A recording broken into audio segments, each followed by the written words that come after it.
Good evening. Magtinula tayo. Yung tinula natin may ito alagbati. Nilagay lang sa itaas. Alagbati at saka malunggay. Bili ako kahit kunti. 10 pisong alagbati. 10 piso din na malunggay.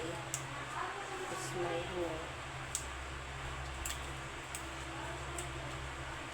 sarap na din ito.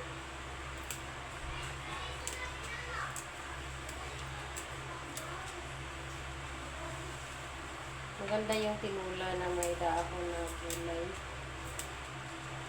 Sarap.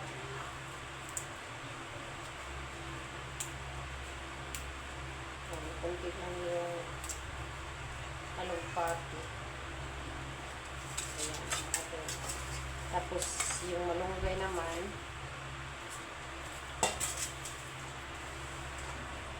kunti lang din yung malunggay. Ihalo na lang natin itong malunggay. Ayan. Yung bagang mag-green pa siya, yung dahon. Sarap na kain pag maraming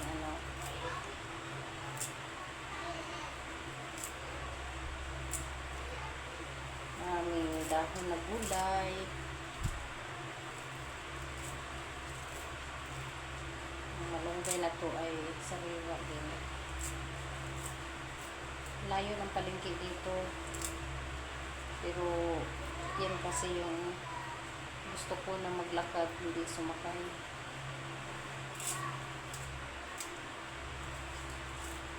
Umulan dito sa amin.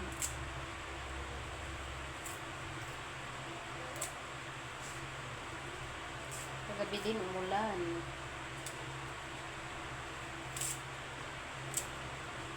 Sarap ng malunggay.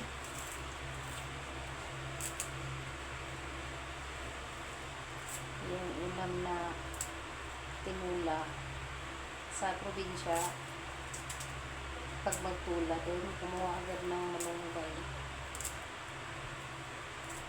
para din may dahon yung tinula.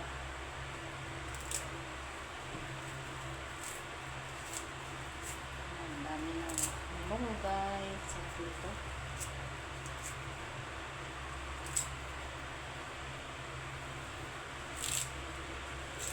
Pag sinanay ka talaga ng maliit ka pa ng gulay, ang laki mo.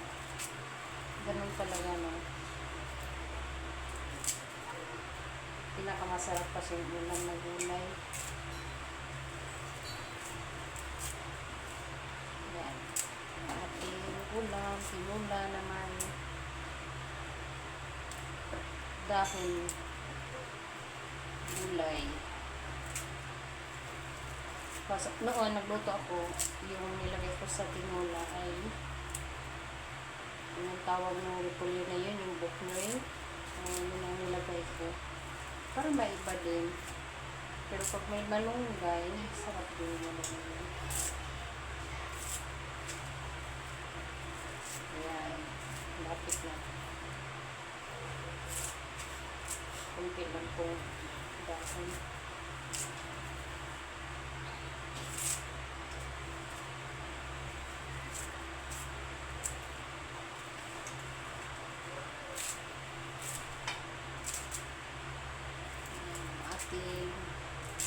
Ulam sariwa din isda. Ako kahit kahit medyo mahal yung kilo sa isda na sariwa, bumili ako ng konti kasi pag kalahati marami naman din ilang kainan na. Ayan.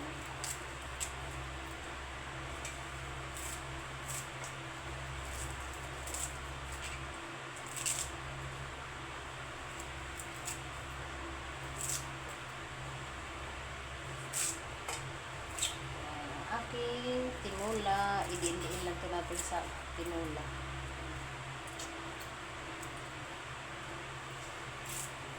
Sarap na.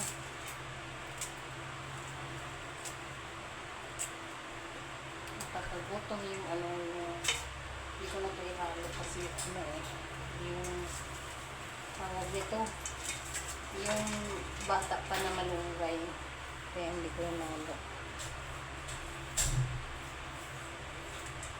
Ayan. Yan ang ating recipe. Isda na may ayan ang isda kung pabili. Sariwang isda na may malunggay at saka tanglad. Yan ang ating sahog. Tapos lagyan ako yung itong sinigang mix. Ayan. Ulam kung lutuin ko ngayon gabi. Nakabili ako ng sariwa. Thank you so much sa support sa aking bahay. Maraming salamat.